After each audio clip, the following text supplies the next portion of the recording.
Everybody, I declare the meeting open at 6 p.m. This ordinary council meeting will be video recorded and recordings published on the Shire of Dundas website. The Shire of Dundas recognises the Nudgee and Mirning as traditional custodians in the Shire of Dundas and pay our respects to their elders past and present. We have nobody attending by electronic means. Declarations. Do we have any financial interests? No. Any proximity? No. Partiality? No. Any gifts? No. We are all here. We have apologies from our manager of works and services. We have a public gallery. Do we have any applications for leave of absence? We have no responses to previous public questions. Public question time. Anybody have any questions? Yeah, Des McCall, 34 Brooklyn Street. Yeah. Up the top of the, heading up to the lookout up the top there, just over the brow of where the concrete pad is, there's some big holes there that need filling up with some gravel and that. But when we take that on board, yeah. Mhm. Yeah, it's on a to-do list. The graders out on the Hayden Road. As soon as it comes in, it'll go up to the top. Yeah. Probably a few, just half a dozen barrel loads and fix it up. Just, yeah. I'll get the lads. Just bang, bang, you know, yeah. Yeah. Okay. It's a nice easy one. Anybody else have anything? No. Okay, we'll move on. Item 7, the confirmation of minutes of the ordinary council meeting held on the 21st of April 2026. I'll move that.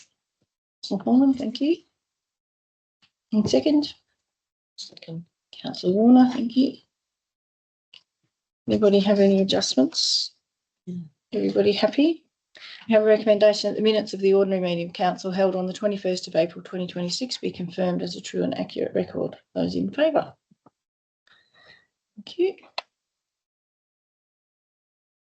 7.2, the minutes of the special council meeting held on the 29th of April 2026. Yeah, I'll move that again. Councillor Holman, thank you. Second. Councillor Brown. Any adjustments on that one? We have a recommendation that the minutes of the special meeting of council held on the 29th of April 2026 be confirmed as a true and accurate record. Those in favour? Thank you. Item 8. Reports of committees. So 8.1, the GVROC. GVROC meeting will be held this Friday, the 22nd of May, hosted by the Shire of Wiluna. A GVROC meeting to consider the Walga State Council agenda was held on the 24th of April. The matters for decision were supported by our zone. 8.12, Walga. The Walga State Council meeting was held on Wednesday the 6th and Thursday the 7th of May in the Shire of Pingelly. So we had a regional one. Prior to the State Council meeting on Thursday, we held a zone forum with the Central Country Zone, who were hosting. We heard from the Shire of Pingelly, Shire of Dumbleyung, and then Shire of West Arthur presented on a collaborative housing project and their 50-year road strategy. The meeting was held in what they fondly call the PRAC, which is the Pingelly Recreation and Cultural Centre, which is a pretty impressive building, 5,470 square metres of award-winning timber structure. Was opened in 2019, and it is literally all wood. It's a multi-purpose facility housing sport, arts, events and community connection. Also incorporates the Pingelly Youth Centre, which features a ninja park. We saw some photos of the opening of the ninja park. They got the president dressed up like a ninja. She had a headband around her head and all sorts, and a sword to cut the ribbon. Yeah. And they also have a pump track there. And so Pingelly has also taken over a neglected building, which was an old service station in the centre of town, and they're turning it into their new craft hub and arts precinct. And it will be really cool when they finished it. It will include a space where you can do pottery and metalwork, And they've also installed a small commercial kitchen. So if anybody wants to make jams and stuff like that, they can do it in a commercial kitchen and sell it at their markets. So they're all set, ready to go. They've got a little space next to that, just an open air space, and they've got a fire pit with some logs around it to sit on, and some logs in a little stage at the back if you want to have a band in there and stuff like that, which is quite good. Their actual fire pit is a mine, an actual blow up ship's mine type mine. Oh. Yeah. I don't know where they got that from, but yeah, that's what it is. They have an ageing in place strategy in partnership with their CRC, and they have in amongst their facility, they have a community garden, and they hold at their community garden a forget-me-not cafe for the oldies. As with most smaller local governments, they have many challenges common to most of us. So limited budget, large road network, ongoing costs, lack of emergency services volunteers. So they're currently looking at local government accommodation action plan, which will likely have a tiny house village component. Then we heard from Amy Knight from the Shire of Dumbleyung, and they have a project that they call 4WDL.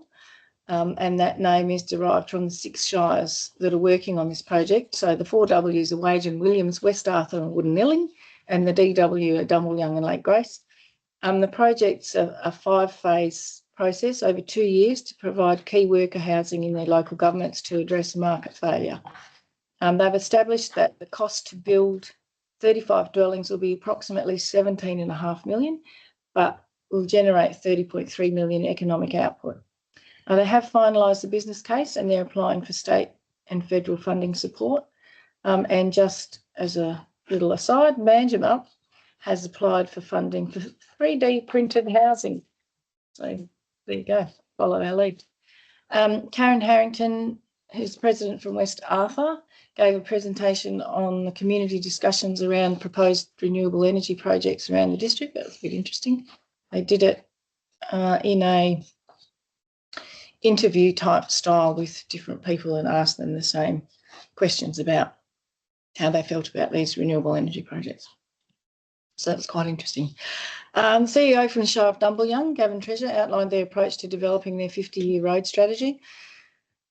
So in order to ensure their road network remains serviceable, they've set about creating a baseline for road construction. So they've assessed the plant, equipment and labour resources and determined a road hierarchy. As part of those deliberations, they discovered that 2 graders leave a 35% gap to complete required roadworks. So they need actually about 2 1/4, which doesn't really work very well.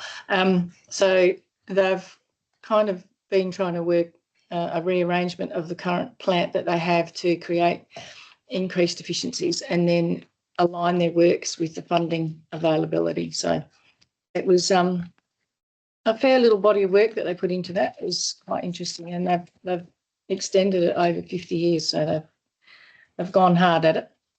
Prior to the State Council meeting, we attended a strategic forum where the electoral reform response was presented. So there was an 81% sector response, with 81% also in favour of retaining the 2-year election cycle and 77% in favour of retaining voluntary voting. So that was pretty clear.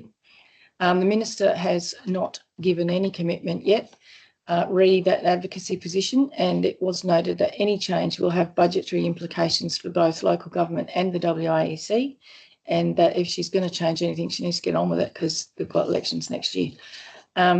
Dennis O'Reilly, he is the newly appointed WAEC Electoral Commissioner, updated us on the progress of transforming the organisation. So they're working on recommendations from the inquiry that they held into the WAEC after the last state election, and they're looking into increased training to improve performance and more transparency around the costings that they give to us. Items considered by the State Council were advocacy positions on protecting elected member and staff privacy, water management, off-road vehicles and homelessness, and all of those advocacy positions were carried. A couple of them, there was a fair debate around the table, but they were all carried. Walga is continuing to facilitate meetings with Rob Cossart, the State Fuel Coordinator, to keep everyone informed on fuel availability and planning. The latest meeting has advised there's currently a 4 to 6 week visibility on fuel shipments with ongoing monitoring beyond this point. Agricultural sector is expected to top up after seeding to ensure supplies for harvest. We currently have a full quota for our fuel stockpile, and we are currently in a level 2 situation with planning underway for measures required should this rise to level 3 or 4. Prioritisation of critical services will be aimed at avoiding rationing, and strangely, agriculture and water are not currently defined as critical services, which will be a little bit unfortunate for Menzies because all of their town water gets trucked in. So I have put that across. Regional Road Group, our next Regional Road Group meeting is to be advised. We haven't had a Roadwise. Our next LEMAC meeting is scheduled for the 17th of June, and our next Coastal Planning Strategy Committee meeting is due on the 11th of June. Item 10. 10.2.1. The accounts paid the 4th of the 4th, 26 to the 30th of the 4th, 26. Recommendation is on page 17. I'll leave that recommendation. That's all, thank you. One second. I'll second that. It has thrown up a little wonky one, hasn't it? Oh, just a small question here.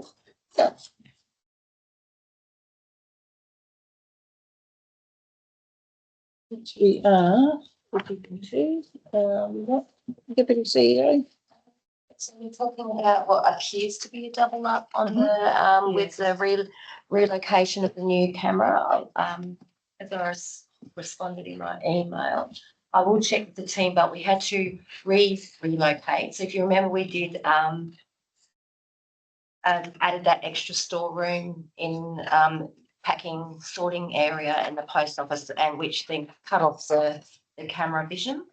So it was relocated so it captured our safe and our cash handling, but had to be relocated because it left a blank spot. So it didn't quite capture all of the safe and the table where we actually count cash. So that's what it was. Pardon? It was moved twice. So it's relocated and then got a relocated, which is our error in not kind of just making sure that was lined up. But I will check, because really the wording on the PO looks like to me they've just done the same wording, but we could have just added a little bit of clarifying so you know what's happening. I'll check with the team tomorrow.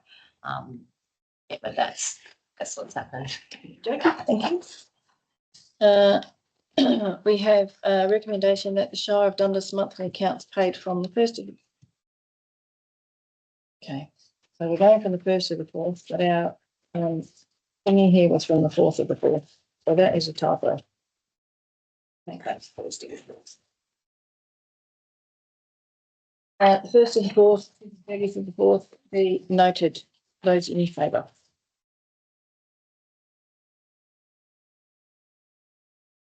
We I had a question. Oh, okay. Yep. Sorry, Kate, it's the wrong place to do it.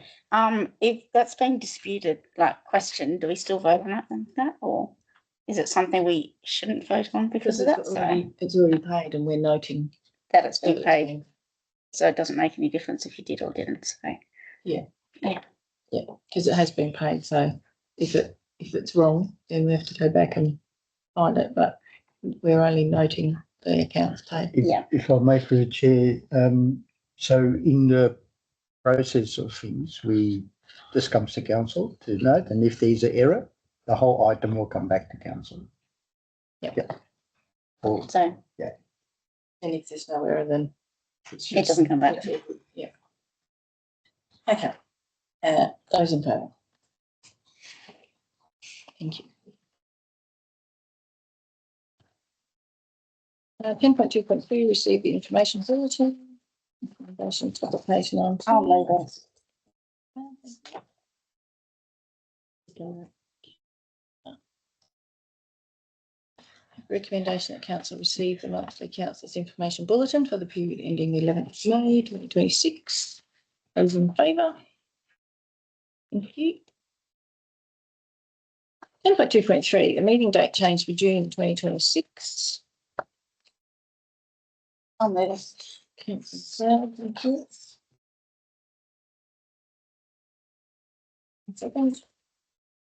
Yeah, I'll second Thank you. Do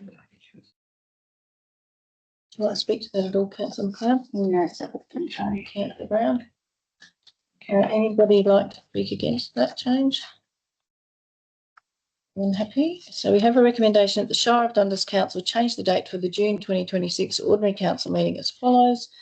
The 25-26 Ordinary Council meeting Thursday the 18th of June at 6 p.m. in the Council Chambers, and any further public meetings that are held throughout the year, such as special council meetings, audit committee meetings and electors meetings, are set as determined by council.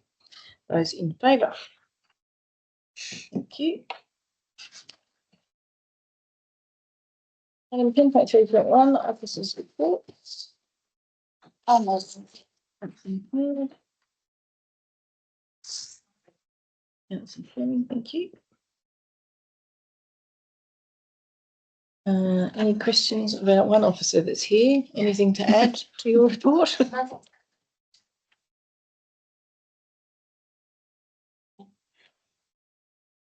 All happy? So we have an officer recommendation that the Shire of Dundas Council receive the Works and Services, Youth and Recreation Services and Woodlands Cultural Community and Visitor Centre reports as contained in papers relating.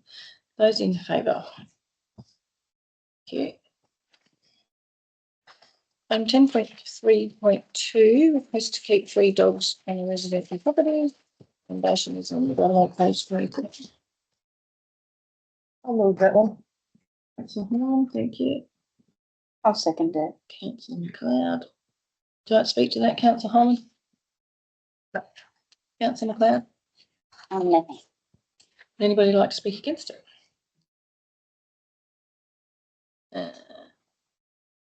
We have an officer recommendation that council grant approval for the housing of 3 dogs at 121 Goodliffe Street, Norseman, subject to dog registration with the Shire of Dundas and appropriate fencing being in place at the property. Those in favour?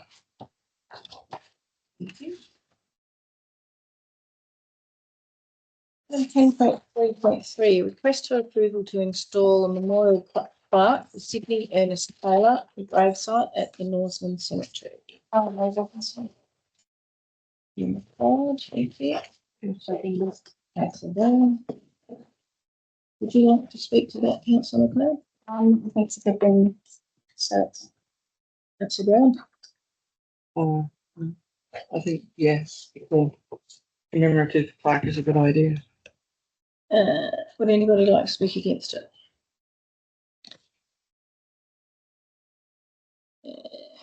I'll just have a quick word for it.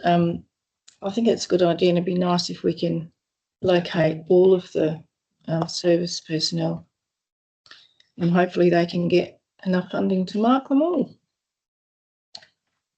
Okay, we have a recommendation that Council 1 approves the request from the Eastern Goldfields Historical Society to install a granite memorial plaque headstone on the grave of Sydney Ernest Taylor at the Norseman Cemetery, subject to the applicant obtaining funding through the Marking First World War Private Graves Grants Program and compliance with all applicable Shire of Dundas cemetery requirements and installation standards. 2, waives the permit to erect a headstone monument or rail fee associated with the installation of the memorial plaque headstone. 3, authorises the Chief Executive Officer to issue any required approvals associated with the installation works. Those in favour? Thank you. We have no elected members' motions. We have no late items. So off the back of our earlier item, and the next council meeting will be held at 6 p.m. on the 18th June. In Northland, we have no further business, so I'll declare the meeting closed at 6:19.